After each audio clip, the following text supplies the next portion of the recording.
Karip Neng, ini adalah para ahli, apalagi ini profesornya. Karip Neng, jangan lupa like, subscribe, dan bunyikan loncengnya supaya makin banyak Karip Neng yang sehat.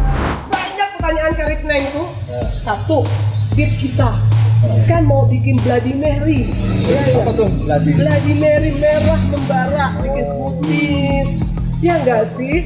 Itu memenuhi jeritan nutrisinya para badan anak-anak Karip Neng. Kenapa manis? Kan di mana-mana beef itu kan langu. Terus aku juga gak suka gitu kan. Nah, tapi kenapa ini manis? Jadi gini, kan? kalau beet itu kan di dalam tanah. Langu kan kan? Nah, kita teknologinya sebenarnya nggak beda. Oke. Cuma bedanya di luar sana pertaniannya konvensional. Oke. Dalam arti konvensional itu mereka mencetak sayuran itu buatan. NPK itu kan dibikin Oke. secara sintetis. Bedanya SOP kita, NPK kita dibikin dari alami.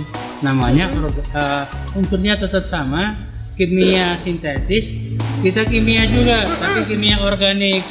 Cara memaniskannya kalau konvensional menggunakan unsur kalium, kaliumnya sintetis juga, karena dia beli ke toko. Kalau kita Bikin unsurnya kaliumnya dari pupuk organik generatif berbahan unsur kalium seperti abu tandan sawit. Kemudian memaniskan beetnya itu menggunakan asam amino dari lendirnya lele. Lendirnya dan kotorannya. Nah, selama ini kan kotoran lele itu tidak dimanfaatkan karena amoniaknya tinggi.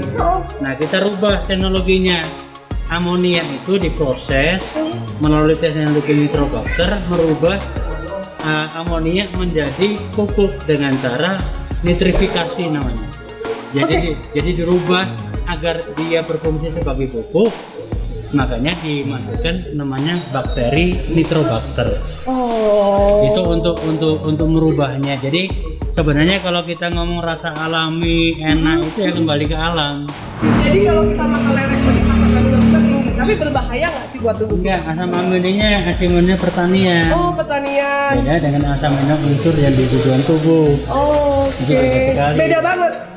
Jadi kalau kita fitness itu kan minum susu yang mengandung asam amino. Asam amino di pertanian itu namanya asam humat. Asam Jadi humat. kalau di toko pertanian saya mau beli pupuk asam humat. Tuh, Karip Neng, banyak istilah baru ya.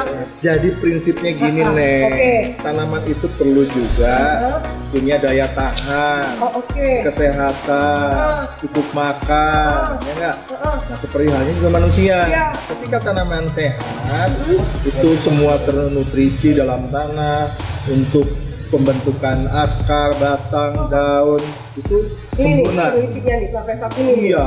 Ini yang membuat sayuran Neng berubah. Betul, Beda. dan maksudnya harus tahu kalau kita teman makanannya apa sih kalau beet gitu kan.